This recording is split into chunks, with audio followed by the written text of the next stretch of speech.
The state government on the 14th of November 2024, through an announcement by the Minister in charge of Social Welfare Department, Paul Lyngdoh, informed that search points will be set up in Bhoi and East Jaiñtia districts to prevent the illegal entry of drugs into the state of Meghalaya. Speaking to the media after the meeting today, Paul Lyngdoh stated that the government will strengthen efforts to combat drug supply by enhancing the village defence parties. He also mentioned plans to amend the Meghalaya Police Act 2010.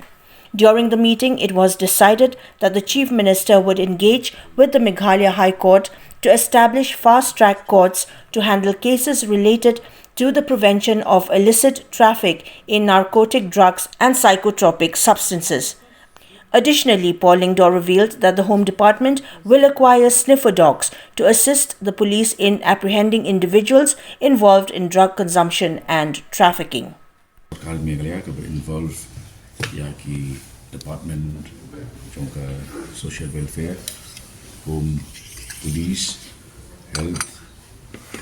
Law Department, Kajing dan lengkap Mission Director over Shutung belum full-fledged, belum berpura nak berdaki license number 1 ba FG Karsien angin nang penklan susu ya ke jingye kun jongi ban bensangye penduna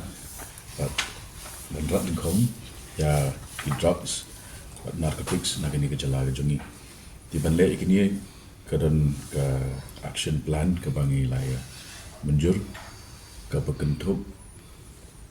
kum menekong ban pen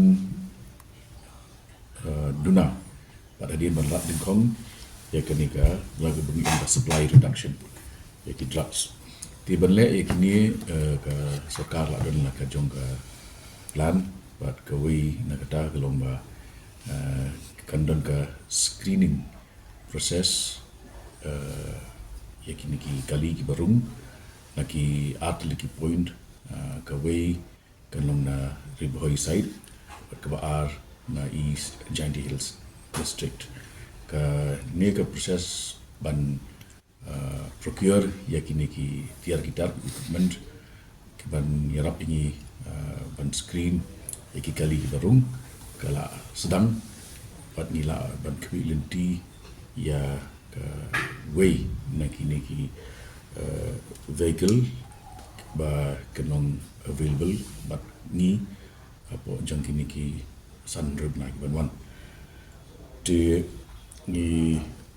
la ekran bushbon ki don ki mat ki bangin numla ban ya share pi nomor ba ki long highly confidential tenrai kapakongsan karai kalong ba nge ingin step up ngina pen kiu ya kajing yakun gajongi persya ki drugs dak ba ken wanra ru ya kajing pen klan ya kini ki village defense party dak ba ni pen kala pen bahas susu ya ki provisions jonka Meghalaya Police Act arajar ho de ka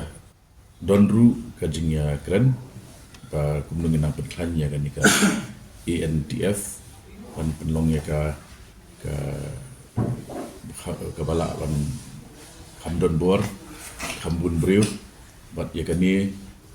la IT ha DGP ban tau ya ka proposal ka ba in support up dia ka next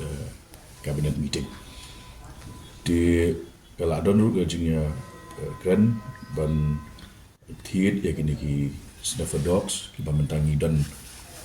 southly banang penbun susu have decided that there is this general complaint about cases taking very long and prosecution taking a toll on